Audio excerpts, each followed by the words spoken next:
जय श्रीराम जय श्रीराम जय श्रीराम। प्रिय श्रोता बंधु, भक्ति मार्ग तरफ आपण मानक मोर स्वागत। आपण माने श्रवण करुछंती सही महान पौराणिक श्रीराम चरितमानस। पूर्व अध्याय रे आपण माने श्रवण करिथिले राजा दशरथ अत्यंत आनंदित होई निजर प्रियतमा पत्नी कैकेयी निकट को जाउछंती एक बड़ शुभवार्ता देवाई। यह ही थिला पूर्व अध्यायर कथावस्तु। आसंतु आगकू जीवा आउ कौन हेउछि अयोध्या कांडरी आम्भे माने संपूर्ण रूपे श्रवण करिबा। आपण माने मो वीडियो प्रति विमुख होइछंती ताहा मु जानि पारुछि, कारण मोर शरीर अवस्था भल नाही, तेणु ठीक समय रे वीडियो देई पारु नाही। तेणु आपण माने रागी जाउछंती। आपण माने मो सहित टिके सहृदय भावरे व्यवहार करंतु। यह ही आपण मानक ठारू मोर कामना। नारायणं नमस्कृत्यं नरो चैवं नरोत्तमं देवीं सरस्वतीं व्यासं ततो जयमुदीरयेत्। मुखं करोति वाचालं पङ्गुलङ्घयते गिरि यत्कृपातमहं वन्दे परमानन्द माधव परमानन्द माधव परमानन्द माधवम्। अनहित तोरा प्रिय केयिना केयि दुई सिरा केहि जमुरा हरिन्हा कहु केहि रंग कहि कराउ नरेशु कहु केहि नूपहि निकासाउ देशु। हे प्रिय, किए तुमर अनिष्ट कला? काहार एपरी दुईटा मुंड अछि जे से मो कबलरू बंचीजीव? यमराज काहाकू नेबाकू चाहिलेनी? कुह राणी, मु केउ कांगाल को राजा करिदेबी अथवा केउ राजा को देशांतर करिदेबी जहा फଳରେ कि तुमे संतुष्ट हेब? सकौ तोरारी अमर उमारी काह किताब पुरे नर नारी जानसी मोर शुभाहु बरयु मनुत आनन चंद चकरु। सारा नर नारी माने तो पोकमाछी परी, से माने बा केउ भी चीजरे जीवना। तुमर शत्रु यदि कौनसी देवता होई थाए तेबे मु ताकू मारी देई पारे। हे सुंदरी, तुमे मोर स्वभाव जानिछ। मो मन सर्वदा तुम मुख चंद्रमा पाखरे चकर होई लागी रहिछि। प्रिया प्राण सुत बर बसु मोरे परिजन प्रजा सकल बस तोरे जो कछु कहूँ कपटु करी तोही भामिनी राम सपथा सता मोही बहवी सीमागु मन भावती बाता भूषण सजही मनोहर गाता घरी घुकुरी मुझी झिया देखु बेगी प्रिया परी हरही कुबेशु। हे प्रिय, मोर प्रजा मोर कुटुंब जन मोर धन मो पुत्र एपरिकी मो प्राण मध्य तुमर अधीन। जदि मु तुमठारे किछि कपट रखी कहूथिबी बोली भाबुछ, तेबे हे भामिनी, मु 100 थर रामंक राण पकाई कहूछि। तुमे जहा चाहुछ ताहा खुशी रे मागी नियो। तुमे तुमर एही मनोहर अंग को अलंकार रे सजाई दियो। एईटा समय कि असमय ताहा टिके विचार करी देख। हे प्रिय, एही अलक्षणी बेश शीघ्र परित्याग कर। यह सुनी मन गुनी सपथा बड़ी बिहसी उठी मति मंद भूषण सजाति बिलो कि मृगु मनहु कि राति निफंद। यह शुणी एवं राजा एते बड़ राण पकाइले देखि मंद बुद्धि कैकेयी हसी उठिले एवं गहना गाठी पिंधिबाकू लागिले।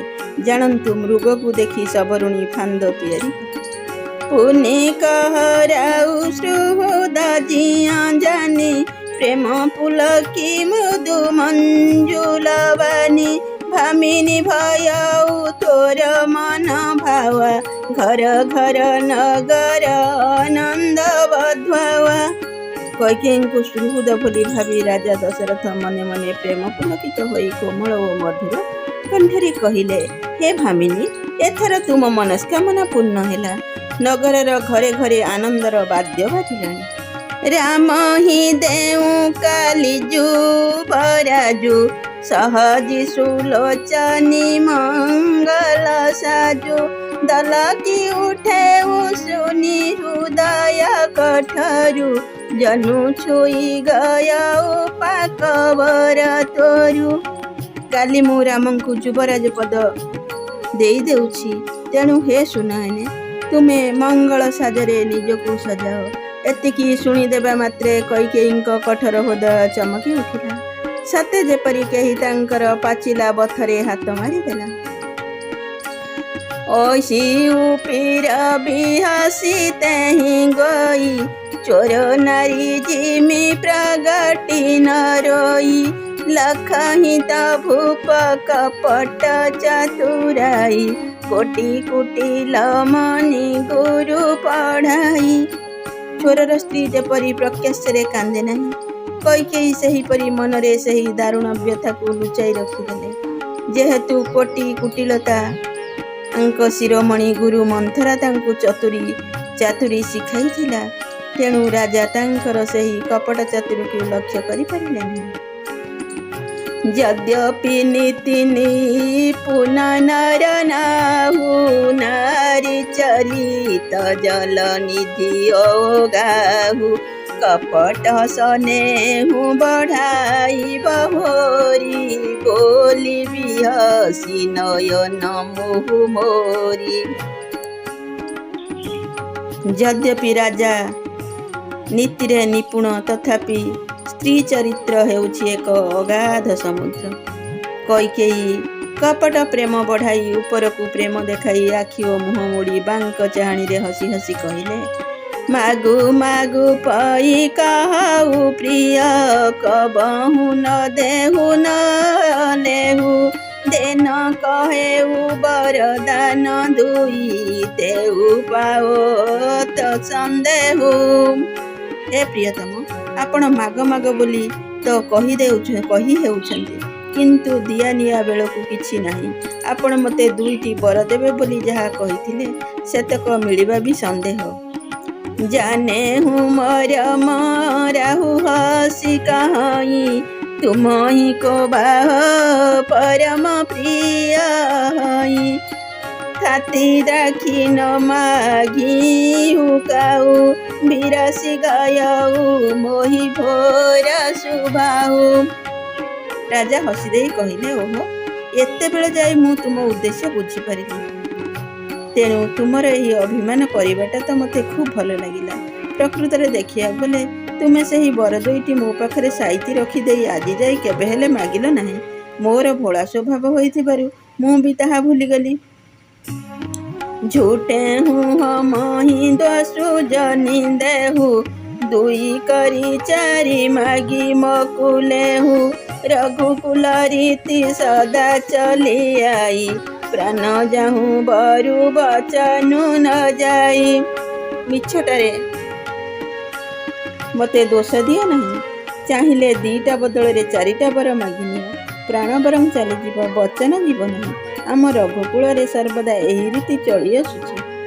नहीं असत्य समपातक पुंजा गिरी समहि की कोटि का गुंजा सत्य मूल सब सुकृत सुहाए वेद पुराण विदित मनु गाए।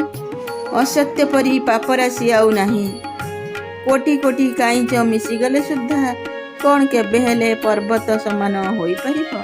सत्य ही सकल पुण्यर मूल, एक कथा वेद ओ पुराण रे भी प्रसिद्ध एवं मनु मध्य एहा कहिछन्ति। बंधु माने आजि पई एतिकी, पुणी साक्षात हेब आगामी अध्याय। भीमस्यापीरणु भंग मुनिरपि मति भ्रम যদি शुद्धमशुद्ध वा मम दोष न विद्यते मम दोष न विद्यते मम दोष न